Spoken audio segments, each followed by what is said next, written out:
2020 presidential election coverage starts now. So this is the Our Progress 2020 presidential election forecast, only just recently updated on September the 28th, just before the first presidential debate between Joe Biden and Donald Trump.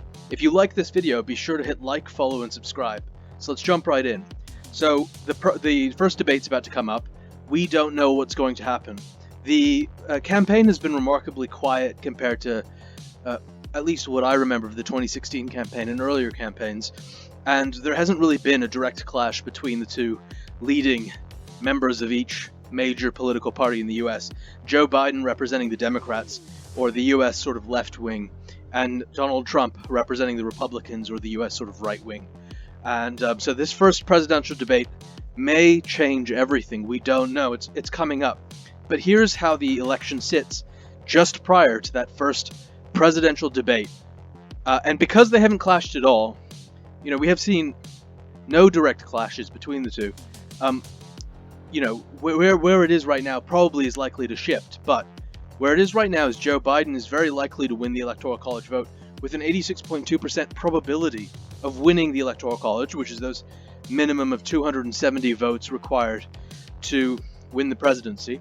And Donald Trump has a 13.8% chance of winning the Electoral College, or about a 1 in 10 chance that if we ran the vote today, as the polls are, as the Our Progress model has it, that Donald Trump would actually win 270 votes. He's a 1 in 10 chance. Joe Biden has about a 9 in 10 chance of winning, to put it simply.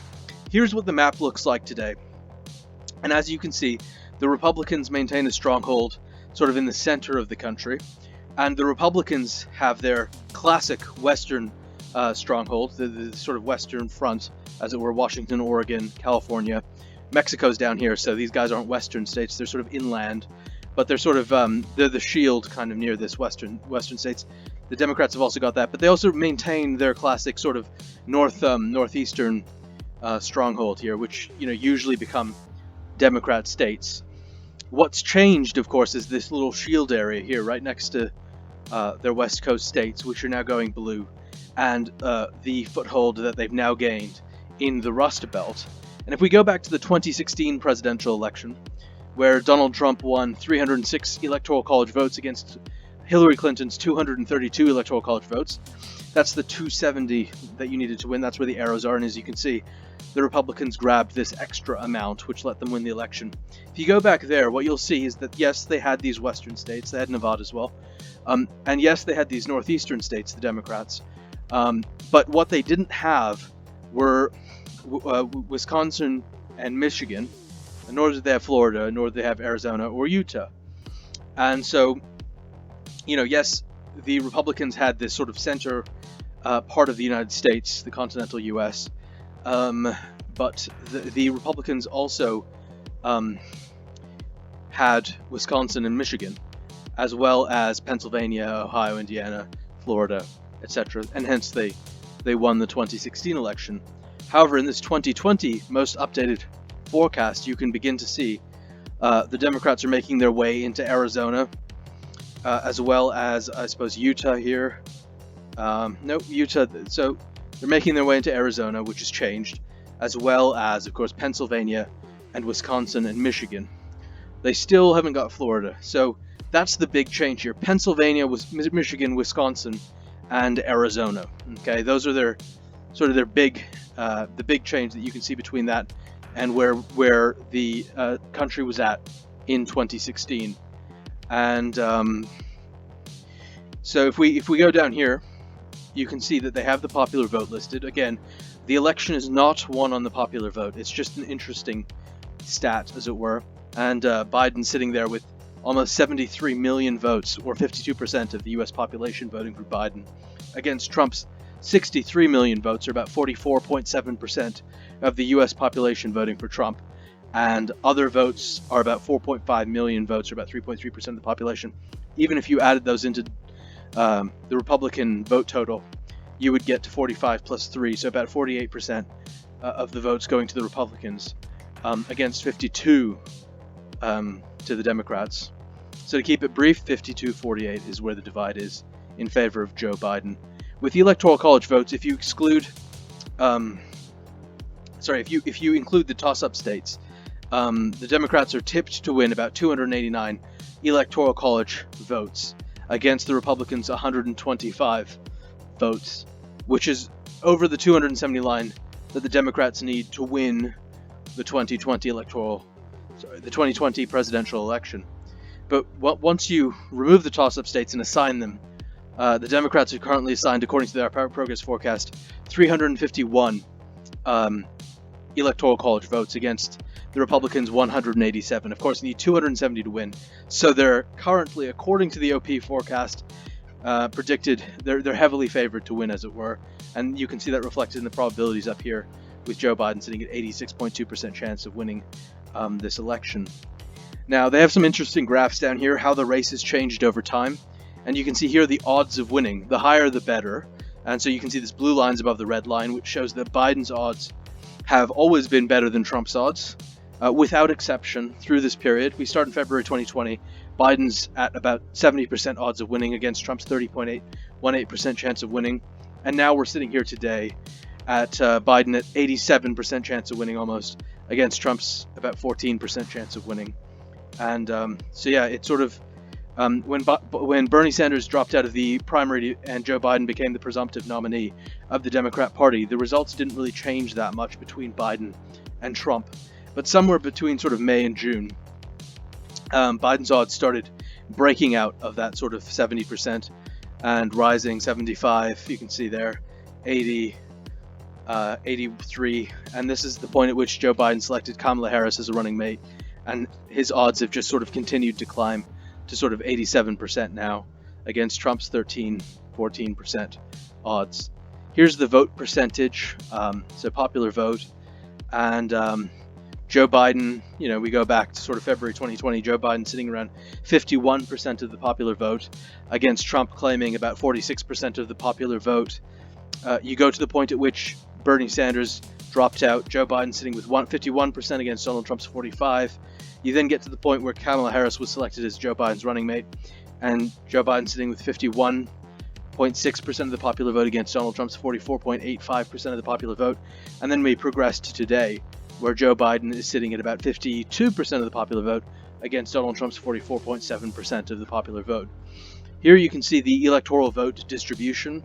So if you're a Democrat, then you're looking at these big blue bubbles, which are your primary source that you're sort of harvesting in order to get that 270 or above vote total. So it's California that's giving you that major lead. It's New York State that's giving you that major lead. Florida potentially, Pennsylvania, Illinois. These are your big vote baskets. These are the reasons, if you're a Democrat, why the Democrats are going to win. However, if you're a Republican, then your big vote baskets look like Texas. It looks like Ohio, Indiana, etc., and as well as sort of this part of the country in the center, but on the eastern end is where your big vote totals are coming from, as well as Texas, of course. You can see the third-party vote distribution here. There's a lot of third-party votes up in Utah, less sort of around the rest of the country as a percentage of the population. But yeah, the big third-party states, if you're interested in that, would be places like Utah, massive, about 10% of the population voting third party, Washington about 5%, California about 5%, Oregon about 5%, Idaho about 5%, West Virginia about 5%, Vermont about 5%, Wyoming about 5%, and Idaho as well as Montana at about 5%. But so if you're a Republican, you're looking at these third party voters on this western part and saying, okay, well, that's good, that's some Democrat votes dropping out. If you're a Democrat, you're looking at these third-party voters and saying, well, how can we bring them into the party and get them away from the Republicans?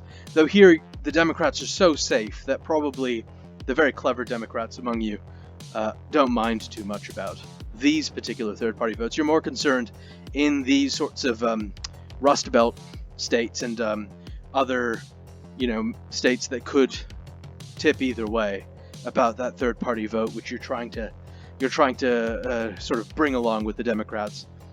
And this is a very interesting graph. This is breaking down the popular vote, and you can see the literal number of votes that this model says that each state will give to each party. The red bubbles are Republican votes. So in Florida, for example, there's 4.9 million votes that'll go to the Republicans. So you can actually see all the people in America assigned to their states and how the Republican vote looks in America right now. California is a big pool of Republican votes, Texas, Florida, etc. But you might think, well, if California is a big pool, then doesn't that mean the Republicans are going to win California? No, because California has a lot of people, so it's a big pool for the Republican Party, but it's a much bigger pool for the Democrat Party. So California offers the Republicans about 4.4 million votes, but it offers the Democrats 9.3 million votes. And New York is a big pool for the Democrat Party at 4.7 million votes, Texas at 4.5 million votes, Florida at 5 million, Illinois at 3.2 million, etc. Big ones for the Republicans are Florida at about 5 million, Texas about 5 million, California at about 4.3 million, Ohio at about 2.5 million, North Carolina 2.3 million, New York State 2.7 million, etc. So these are all of the people in the country. You can see them right here, and these are the Democrats right here, and these are the Republicans. And so that all builds up into this forecast right now, which has all these sort of gray states here, which are states that they've not assigned yet. So let's go through the gray states, just talk about them briefly. Iowa, they have Donald Trump. I believe this is the popular vote at 50.8% of the popular vote against Joe Biden's 49.2%. So they have Donald Trump up about 0.2%. Some of the recent polls in some of these sort of swing states have shown a little bit of drift toward Donald Trump. I believe in earlier videos I did of our progress, these were not states that were assigned to Donald Trump, but now he's been assigned with a 0.02% excess. Ohio, 50.1% for Donald Trump against 49.9% for Joe Biden. So again, 0.02% excess for Trump. North Carolina, the very contentious state. I see a lot of models saying it's going to go to the Republican Party, but this one is very clear about it. Joe Biden sitting with 54.7% of the vote against Donald Trump's 45.3%. So Joe Biden has a 0.9% edge. Now, very clearly, they don't explain this in the model. Very clearly, you can see that his 0.9% edge is not the differential between 54.7 and 45.3. So one of the two is going to be the probability of winning for Joe Biden, and the other one's going to be the popular vote edge that they have. So North Carolina is a very close contest. It may well be that Joe Biden, according to their model, has a 54.7% chance of winning against Donald Trump's 45.3% chance of winning, but that the poll results are in favor of Joe Biden, 0.9%. If I'm wrong about that, then please correct me in the comment section below. Again, Georgia, Joe Biden, 52.1% chance of winning against Donald Trump's 47.9% chance of winning. Joe Biden is winning by 0.4% in Georgia. Florida, Joe Biden has a 55.5% chance of winning against Donald Trump's 44.5% chance of winning. Joe Biden has a 1.1% edge, I think, in the popular vote. And Texas, Donald Trump, 50.1% chance of winning against Joe Biden's 49.9% chance of winning, and Donald Trump is a 0.1% edge in the polls in Texas. And so that's the Our Progress forecast. Very briefly, it's just dropped back in to the 2016 electoral map, and you can see that the big changes, as I've already mentioned, are this Rust Belt here, which is what you have to be watching, and the Rust Belt is going Democrat according to the Our Progress forecast, as well as Arizona, and let's see if there's anything else, and Pennsylvania as well. So Pennsylvania and Arizona. So there might be some very small state over here which is also flipped over, but as you can see, the big changes are all previously red states which have now gone blue: Wisconsin, Michigan, Arizona, and Pennsylvania. So hopefully you enjoyed that. That's the most up-to-date forecast, but what you'll want to see is how the debate, which is occurring later today, will shift this forecast. And if you're watching this in the future, then you can look back and see, well, what effect did the debate have?